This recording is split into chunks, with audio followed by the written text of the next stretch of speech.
자크 모노라고 하는 이분도 노벨상 수상자시고 네. 분자생물학 시대를 여섰던 전설적인 생물학자신데 이분이 쓴 책이 이름이 우연과 필연이라는 책입니다. 생물학 책이기도 하지만 생물 철학으로 분류되는 책입니다. 근데 이 책에서 결국 얘기한 핵심 우연과 필연이라고 하는 것이 마치 정말 굉장히 복잡한 기계, 정밀한 어떤 로봇 같은 그런 생물들을 어떻게 만들어낼 수 있었냐에 대해서 얘기하는데 이 우연이 상징한 것은 돌연변이 같은 일은 무작위적으로 일어난다는 거예요. DNA가 망가져서 변하는 게 돌연변이잖아요. 네. 근데 그게 바뀌는 거는 뭐 DNA 자체가 어떤 의지가 있거나 생명이 어떤 의지와 목적성을 가지고 바꾸는 게 아니란 거예요. 그렇죠. 랜덤한 사건이라는 거예요. 우연의 세계는 어떻게 보면 오히려 그 연력학 제2법칙 엔트로피의 그렇죠. 지배를 받는 세계라고 하면 이 생명체는 고도로 발달된 질서를 가지고 있는데 이 질서는 결국 계속해서 누적적인 뭔가 패턴들이 누적돼야지 어떤 질서가 생기는데 비생물에서 보기 힘든 차원의 엄청나게 복잡한 패턴들, 질서들을 만들어내는 것은 바로 자연 선택이다. 변이는 우연이고 자연 선택이 필연이다. 자, 근데 문제는 생명 현상을 봤을 때 이게 우연히 일어난 사건인지 필연적으로 일어난 사건인지 어떻게 아냐는 거예요. 그렇죠. 내 말이 그 말이에요. 맞아. 예를 들면 우리 인간이 진화한 게 우연인지 필연인지 어떻게 알아요? 그러니까 그거를 구분을 할 수 있는 뭔가 기준이 있을 거 아니에요. 그렇죠. 그 방법이 없으면 결국은 썰 푸는 거, 상상하는 것밖에 안 되겠죠. 근데 그거를 볼 수 있는 방법론이 있습니다. 아, 그래요? 인사할 시간도 많습니다. 여러분의 시간을 낭비해드릴 느리지만 쿨한 과학! 엠미팅입니다. 반갑습니다, 교수님들. 반갑습니다.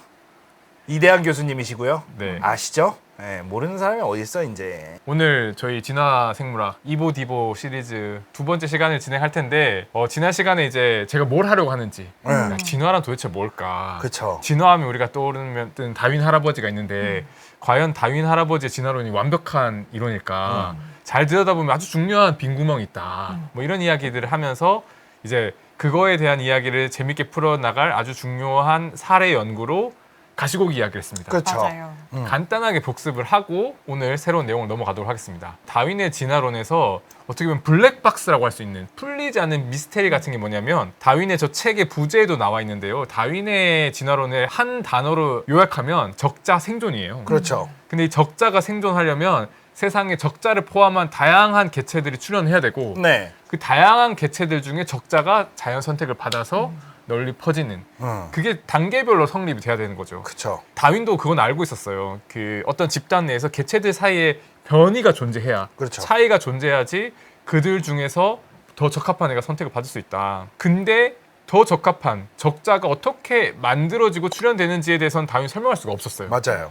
근데 그거는 사실 현대 진화생물학자들에게 던져진 숙제인 거죠. 저 영어는 뭔가요? 무슨 뜻인가요? 다윈의 종의 기원에 보면 구절이 딱 나옵니다. 자연 선택이 작동하려면 재료가 있어야 된다. 네. 그 재료가 뭐냐? 변이다. 변이다. 가시고기 얘기 지난 시간에 한참 했었는데 조금 복습을 하자면 가시고기의 원래 조상형은 바다에 사는 애들이에요. 네. 그 가시가 잘 발달돼 있어가지고 왼쪽처럼 포식자 큰 물고기들한테 잡아먹힐 때 보호의 역할도 해주고 이 그렇죠. 가시가 자연 선택을 통해서 잘 보존돼 있는데요. 이 가시고기가 해수면의 변화 등으로 인해서 민물 생태계로 이동하게 되면 거기서는 이제 자기를 잡아먹던 큰 물고기들은 없어지고 오히려 이제 자기의 가시를 손잡이처럼 써서 잡아먹는 잠자리 유충 같은 새로운 천적들이 생기면서 그리고 민물은 훨씬 더 뼈를 만드는 데 필요한 그런 이온 같은 것들도 부족하고 하기 때문에 가시가 퇴화하는 방향으로 사실은 진화를 합니다. 바다에서 이제 민물로 연결되는 부분은 전 세계 곳곳에 있잖아요. 그렇죠. 거기서 민물에 가서 살게 된 가시고기에서 이런 패턴들이 반복적으로 관찰된다라는 얘기도 했었습니다. 민물 가시고기가 왜 배에 있는 가시를 잃어버렸냐 그렇죠. 라고 하는 거에 대해서는 지금 이렇게 생태적인 변화를 통해서 설명할 수 있는데 네. 문제는 어떻게 잃어버렸냐.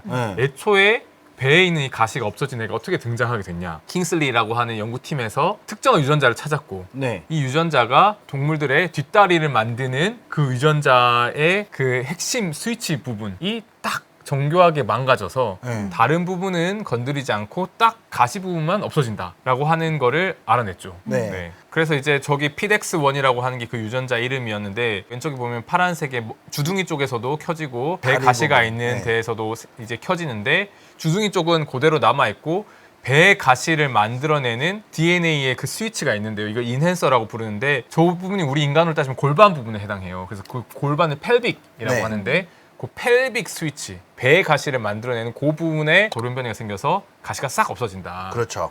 라고 하는 걸 설명을 했습니다. 근데 이렇게 배에 있는 이 배가시가 혹은 골반 부분에 해당하는 이 펠빅 스파인이 없어지는 일이 민물 생태계에서 곳곳에서 일어났는데 걔네들의 이 PDX1이라고 하는 유전자의 펠이라고 하는 스위치, 그러니까 골반 부분 스위치를 봤더니 망가져 있는 애들이 엄청 많이 나온 거예요. 네. 그러니까 13개 독립된 집단을 조사했는데 그중에서 9개에서 같은 스위치가 망가진 걸 본 거예요. 그러니까 배 가시가 없어진 애들이 적자라고 볼 수 있고 민물 생태계에서는 이 적자가 독립적으로 여러 번 출현했는데 얘네들이 그냥 눈으로 겉보기에도 배 가시가 없어졌을 뿐만 아니라 DNA를 들여다봐도 똑같은 스위치 부분이 망가진 경우가 허다했다라고 하는 데서 이제 지난번 강의는 마무리가 됐었습니다. 그래서 이제 스탠포드에 있는 데이비드 킹슬리 랩에서 이 가시고기와 관련된 이 세 편의 레전더리한 논문들을 네이처 사이언스에 거의 한 6년, 9년 간격을 내셨는데 네. 지난번에 방금 제가 요약 정리해서 복습했던 내용이 앞에 두 논문에 해당하는 거고 네. 오늘 이 세 번째 논문에 대한 내용을 가져왔습니다. 자, 좋습니다. 여기서 이제 핵심은 펠빅 부분에 있는 요 이네서 스위치가 망가져 있단 말이에요. 네. 이게 독립적으로 여러 번 망가져 있어요. 그럼 이제 사람들이 생각을 할 수 있는 거죠. 배가시 잃어버린 가시고기를 보면 딱 그 스위치가 계속해서 망가진 애들이 여러 번 반복해서 발견되는데 왜 그런 거지? 어떻게 그렇게 진화하는 거지? 마치 민물에 가면 잃어버린 게 유리하니까 이 스위치를 망가뜨리는 것처럼 느껴지잖아요. 근데 우리는 그렇지 않다고 가르치잖아요. 네네. 적응도가 높은 개체가 살아남고 네. 적응도가 낮은 개체는 먹히거나 죽으니까 가시가 없는 개체들이 많이 살아남고 그 유전자가 망가진 채로 생식을 하면 자손들은 그 유전자가 없을 확률이 높고 그런 식으로 대를 이어가다 보면 점점 좀 사라지지 않을까요? 이게 우리가 배우는 진화죠. 그 지난 시간에도 굉장히 제가 철학적인 얘기를 많이 했잖아요. 네. 오늘 이번 강의에서 제일 중요한 키워드는 우연과 필연이에요. 어, 진화 생물학에서 제일 중요한 그런 어떤 컨셉 중 하나가 우연과 필연입니다. 네. 자크 모노라고 하는 이분도 노벨상 수상자시고 네. 전자생물학 시대를 여섰던 전설적인 생물학자신데 이분이 쓴 책이 이름이 우연과 필연이라는 책입니다. 생물학 책이기도 하지만 생물 철학으로 분류되는 책입니다. 근데 이 책에서 결국 얘기한 핵심 우연과 필연이라고 하는 것이 어떻게 우리 마치 정말 굉장히 복잡한 기계, 정밀한 어떤 로봇 같은 그런 생물들을 어떻게 만들어낼 수 있었냐에 대해서 얘기하는데 이 우연이 상징한 것은 돌연변이 같은 일은 무작위적으로 일어난다는 거예요. DNA가 망가져서 변하는 게 돌연변이잖아요. 네. 근데 그게 바뀌는 거는 뭐 DNA 자체가 어떤 의지가 있거나 생명이 어떤 의지와 목적성을 가지고 바꾸는 게 아니란 거예요. 그렇죠. 랜덤한 사건이라는 거예요. 통계 물리학처럼 사실은 굉장히 무슨 마치 입자들이 운동하는 게 뭐 의지가 있어서 걔네들이 나 여기 가고 싶어서 여기 가는 거 아니잖아요. 그런 것처럼 DNA 수준에서 이 돌연변이라고 하는 사건은 우연, 확률의 세계에서 일어난 일이다.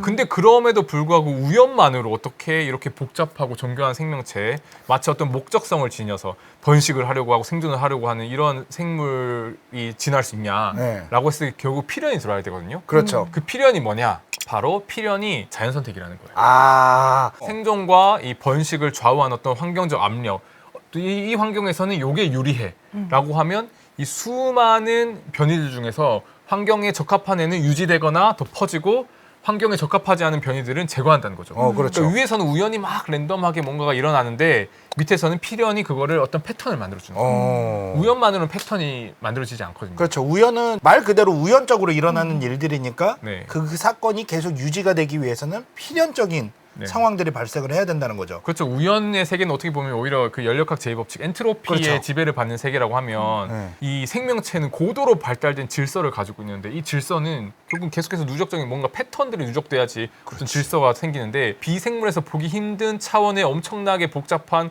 패턴들, 질서들을 만들어내는 것은 바로 자연선택이다. 변이는 우연이고 자연선택이 필연이다. 자, 근데 문제는 어떤 우리가 생명 현상을 봤을 때 이게 우연히 일어난 사건인지 필연적으로 일어난 사건인지 어떻게 아냐는 거예요. 그렇죠. 내 말이 그 말이에요. 맞아. 예를 들면 우리 인간이 진화한 게 우연인지 필연인지 어떻게 알아요? 그러니까 그거를 구분을 할 수 있는 뭔가 기준이 있을 거 아니에요. 그렇죠.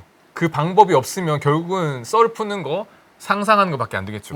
근데 그거를 볼 수 있는 방법론이 있습니다. 아, 그래요? 뭐냐면 반복이에요. 슬롯머신을 반복적으로 해보면 우리가 필연을 알게 돼요. 그렇죠. 뭐냐? 슬롯머신에서는 돈을 잃는 게 필연이다. 아, 가끔 우연히 작용해서 안 잃을 수 있지만 그렇죠. 많이 반복해보면 잃어버리게끔 이 기계가 디자인이 돼 있구나라는 거예요. 되게 교훈적인 것 같아. 네. 자, 그래서 생물 현상에서도 마찬가지 어떤 것이 우연인지 필연인지를 볼 때 뭘 하면 되냐면 반복해보면 돼요. 어. 반복이 잘 되는 것은 필연성이 뭔가 들어있다라고 하는 신호로 저희가 읽을 수 있는 거예요. 이 우연과 필연이라고 하는 관점을 가지고 우리가 가시고기를 한번 다시 볼게요. 네. 이제 바다에 살던 가시고기는 배가시가 있죠. 제가 민물에 가면 사라지는 것은 우연일까요, 필연일까요? 왼쪽에 지구 곳곳에서 이 가시고기가 발견이 되는데 민물로 가면 배가시 잃어버린 일이 빈번하게 나타난단 말이에요. 반복이 된다는 거는 이게 필연적이란 거죠. 그렇죠. 다른 민물 동네에서 배가시가 잃어버린 게 발견될 뿐만 아니라 화석을 파봐도 해수면 상승, 하락이 계속되면서 민물이 됐다가 바닷물이 됐다가 그 패턴에 맞게 그 염분의 차이로 이제 읽어낼 수 있으니까 그 패턴에 맞게 배가시가 생겼다가 없어졌다 한다는 게 보인다는 거죠. 가시고기에게 어떤 필연적인 무엇이 있다. 그리고 그 필연을 부여한 건 결국 뭐다?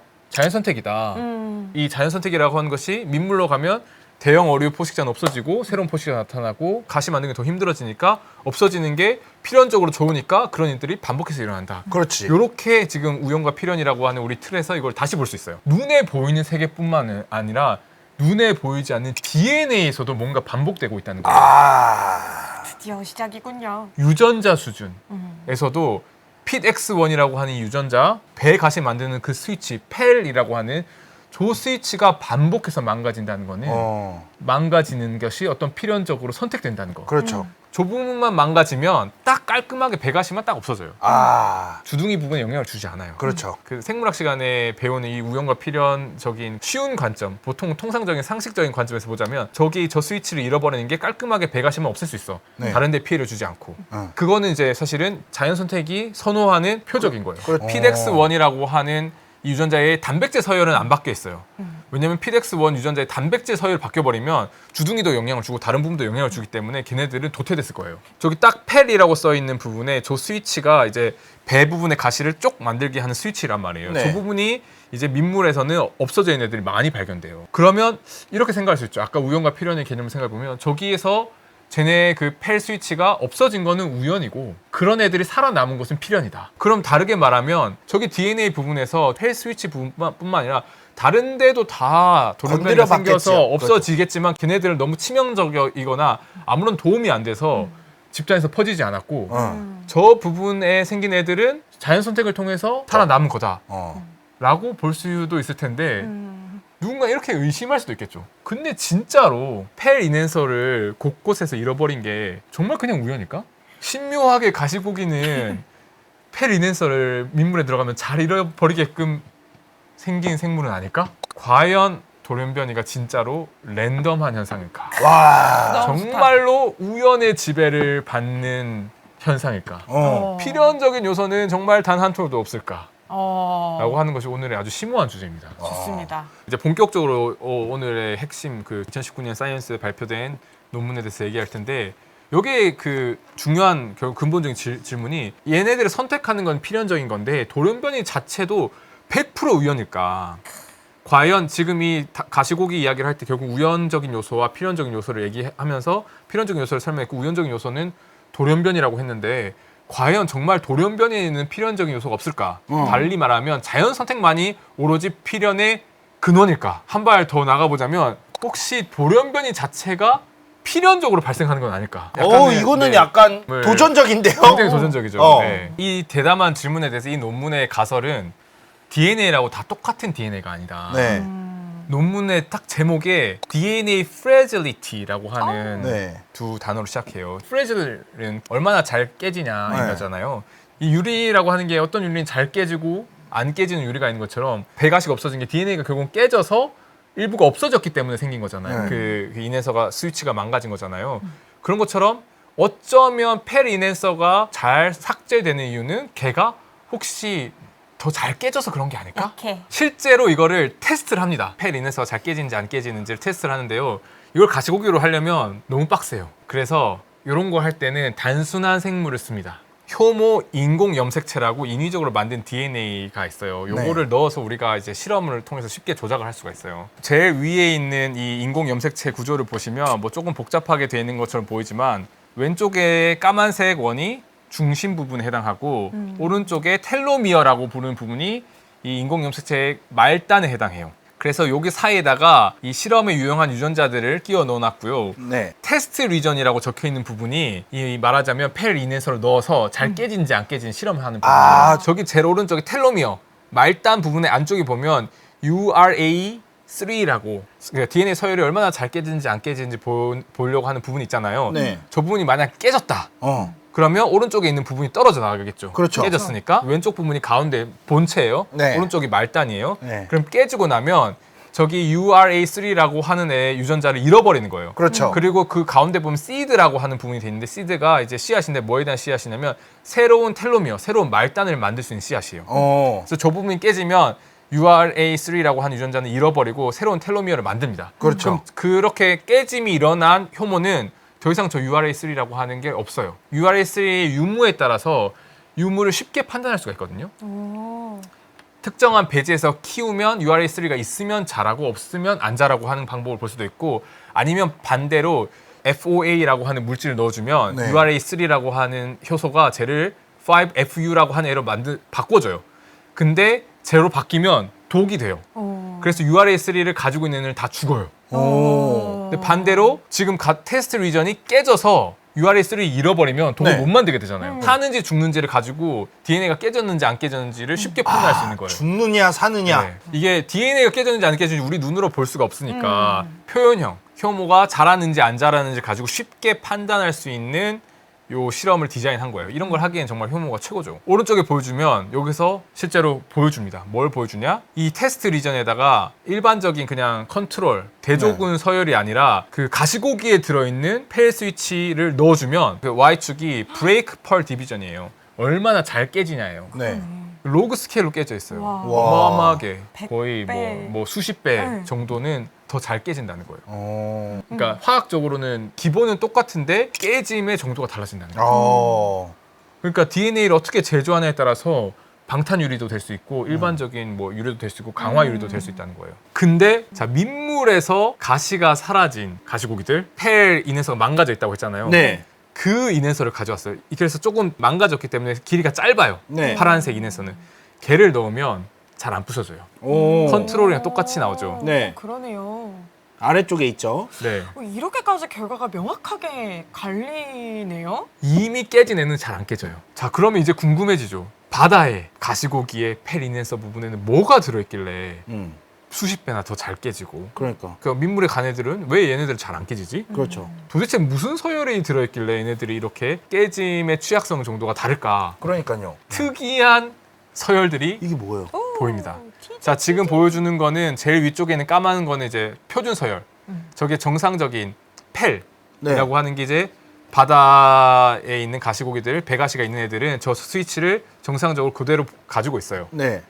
근데 밑에 보면 그 파란색들은 이제 민물에서 배가시 잃어버린 애들이고 저기 하얀 박스가 DNA가 삭제된 부분이에요. 오. 그러니까 다들 펠 인해서 부분이 부분적으로나 전체가 다 삭제돼 있죠. 근데 그 부분을 봤을 때 위에 보면 놀랍게도 TG라고 하는 게 계속해서 반복되는 서열들이 매우 많이 발견됩니다. TG 네. 이게 15번 있다는 그렇죠. 거예요? TG 이게 15번 있고요. 오. 왼쪽에 20번은 20번 있고 50번은 50번 반복돼요. 그러니까 오. 100개의 염기 서열이 TG로만 돼 있어요. TG가 50번 반복돼 있는 부분은 무조건 다 없어져 있어요. 그렇네요. 그리고 그게 공교롭게도 펠 스위치 바로 옆이에요. 네. 거기가 약한 부분이구나. 아. 방금 앞에서 했던 실험, 효모를 가지고 했던 실험 다시 생각해 보시면 바다에서 온 애들은 저걸 TG 50개를 다 가지고 있잖아요. 네. 민물에서 온 애들 TG 50개 다 없어요. 오. TG 옆에 15개도 없어진 애들도 많죠. 네. 그 앞에 5개나 20개가 없어진 애들도 많아요. 그러네요. 그 TG 반복 서열의 숫자가 그 해양형과 담수형에서 극명하게 갈리는 거예요.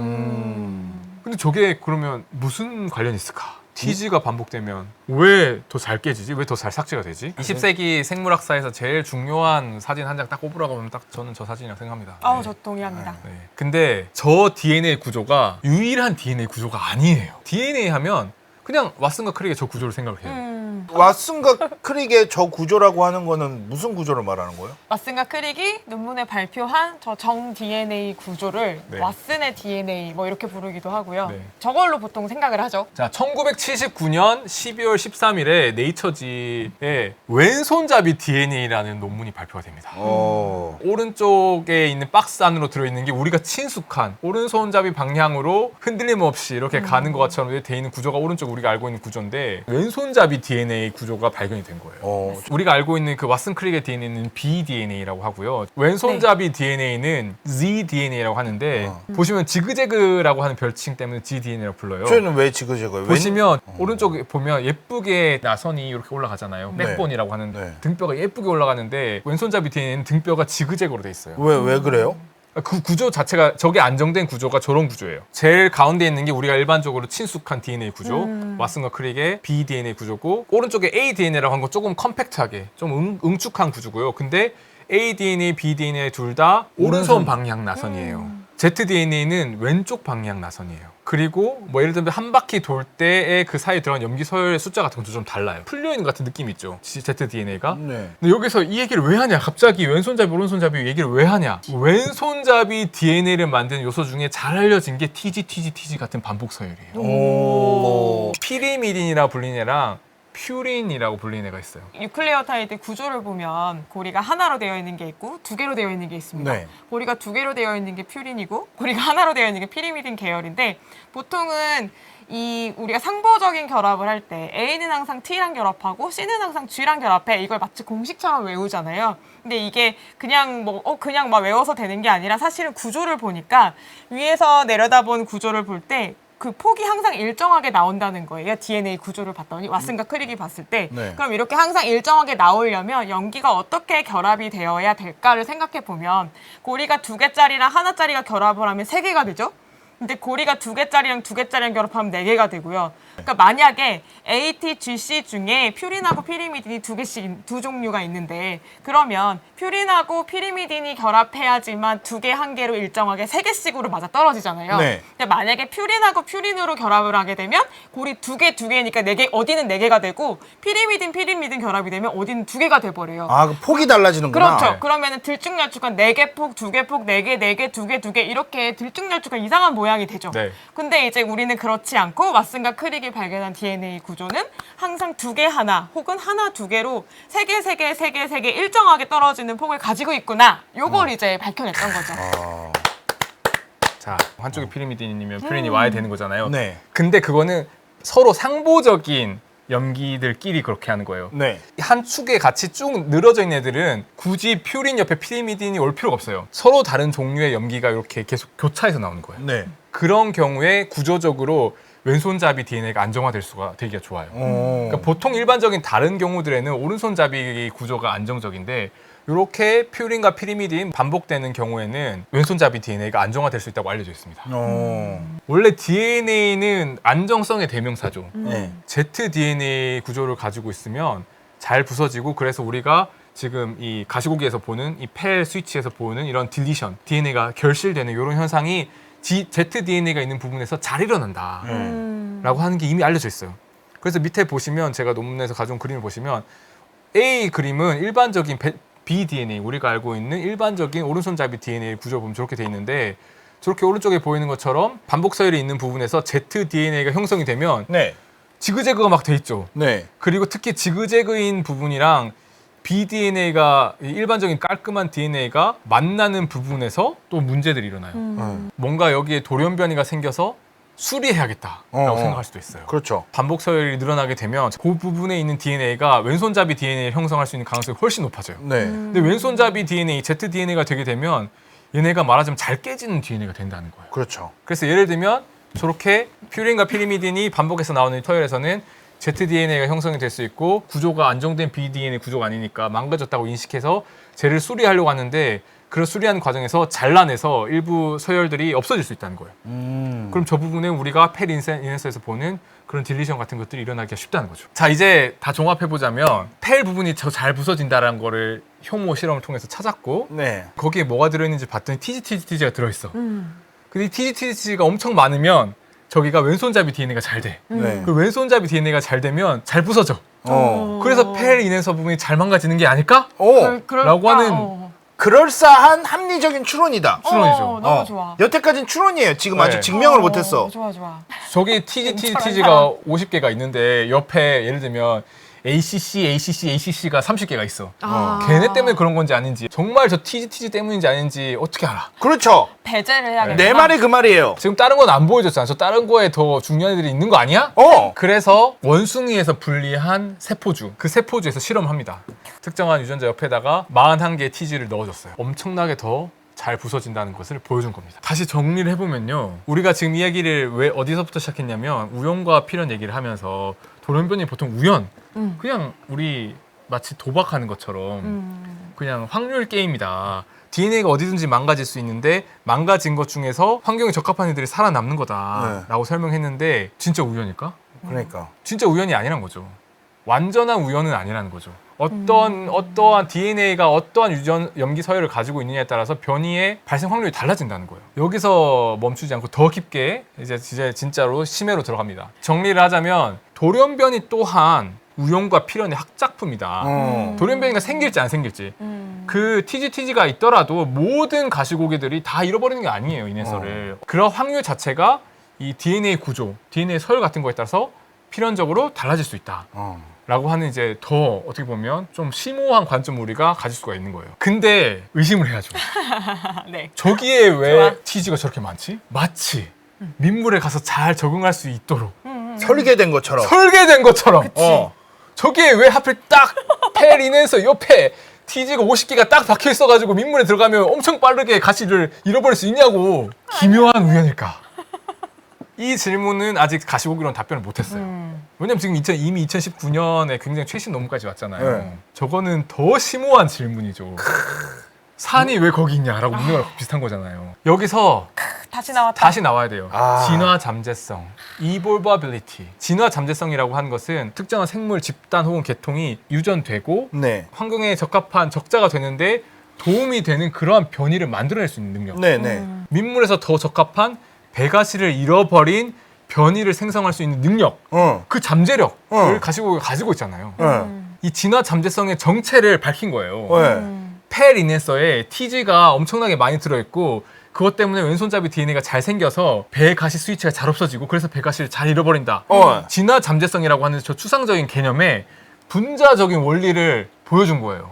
약간 좋은 예시가 됐네요. 네. 네. 적자가 어떻게 출현하느냐, 어떻게 잘 출현할 수 있냐를 엄청 딥하게 DNA 시퀀스 수준까지 밝혀준 거죠. 와. 그 진화 잠재성이란 어디서 오느냐? 폐리넨서의 TG 반복 서열에서 온다. 제가 사실은 이 논문에 대한 이야기를 하고 싶어서 가시고기로 어마어마한 뭐 거의 3시간 반의 빌드업을 야, 했답니다. 이거 진짜 멋있다. 올해 나온 논문, 우와! 올해 사이언스에 발표된 논문. 야, 시험적인 evolution of evolvability. 진화 잠재성의 진화에 대한 실험. 그렇죠. 진화 잠재성이 어떻게 진화하는지를 실험했다. 네. 논문의 첫 문장, 영어로 evolvability, the capacity to generate adaptive variation can be shaped by natural selection. 저 진짜 저게 너무 시적인 아름다운 문장이거든요. 네. 진화 잠재성은 자연 선택에 의해 형성될 수 있다. 자연 선택이 진화 아니야? 이게 무슨 말이야? 닭이 먼저냐 달걀이 먼저냐 이거잖아요. 네. 진화 잠재성이 자연 선택에 의해서 진화할 수 있다는 거예요. 와. 저게 저 돌연변이가 적응을 촉진하는 방향으로 잘 일어나게 할 수 있다. 이게 결국 진화 잠재성이에요. 네. 그 말 자체가 적응에 도움이 되는 돌연변이를 생성할 수 있는 능력이거든요. 그렇죠. 이게 논쟁적이라는 거예요. 네. 왜 논쟁적이냐? 그게 안 된다고 반대하는 사람도 있다는 거잖아요. 그렇죠. 비판 중 하나는 자연 선택은 현재의 장점을 선택하는 거지 미래의 사태에 대해서는 블라인드, 맹목이라는 거예요. 지금 유리한 게 응. 미래에도 유리할지는 알 수 없다. 그렇지. 그렇죠. 자연 선택은 설계자가 아니니까. 그렇지. 그치. 네. 그렇잖아요. 진화 잠재성이라고 하는 거는 현재 진화 능력이 아니라 진화를 미래에 잘할 수 있는 잠재력이잖아요. 자연 선택이 그걸 어떻게 만들어줘? Blind Watchmaker, 네. 눈먼 시계공이라고 하는 책이 있어요. 이게 뭐냐면 사람들이 이제 고장난 시계를 고칠 수 있는 사람은 이 지적인 설계자일 수밖에 없다. 그래서 이제 진화론이 말이 안 된다. 어떻게 이렇게 복잡한 생물이 그런 설계자, 지적인 설계자 없이 만들어졌다는 거는 마치 시계가 저절로 만들어졌다는 거나 마찬가지인 얘기다. 그렇죠, 그렇지. 라는데 이제 도킨스는 어떻게 시계공 없이 시계가 만들어질 수 있는지에 대해서 이 진화 이론을 통해서 설명을 쫙 하는 게 저 책이에요. 뭔가 인간을 만들려고 하는 목적을 가지고 이러한 뭐 인간이 진화한 것이 아니라 맹목적인 과정을 통해서 목적 없는 과정을 통해서 이런 인간을 비롯한 다양한 생물들이 진화했다라고 하는 것이 현대 진화론의 당연한 패러다임인 거죠. 그 블라인드라고 하는 것은 미래에 내가 어떤 생물을 만들어내야지라는 목적과 의지가 없잖아요. 바다에 사는 가시고기한테 그 TGTG의 반복은 오히려 자연선 해가 되는 상황이에요. 미래에 민물에 가게 될 가능성이 있을 때만 그거를 보존하는 게 사실은 이 계통에 도움이 되는 거죠. 근데 자연선생이 그 미래를 어떻게 하냐고. 자연선생이 그 현재에 적합한 애들을 살려주고 부적합한 애들은 제거하는 건데 네. 자연선생이 그걸 어떻게 하냐고. 그거를 할 수 있다는 거를 보여줍니다. 이 논문이. 자, 가시죠. 이분께서 옛날 아마 뭐 박사나 포닥 과정에 쓰셨던 논문일 거예요. 1998년에 네이처에 나온 논문입니다. 근데 슈도모나스 플로레센스라고 하는 요 세균을 가지고 짧은 논문이 나온 건데 뭐냐면 요 박테리아를 그냥 키우면요. 저절로 얘네들이 다양한 균주로 진화를 해요. 이야. 그게 무슨 소리예요? 인사할 시간도 많습니다. 여러분의 시간을 낭비해드릴 느리지만 쿨한 과학! 랩미팅이었습니다. 감사합니다, 교수님들. 감사합니다.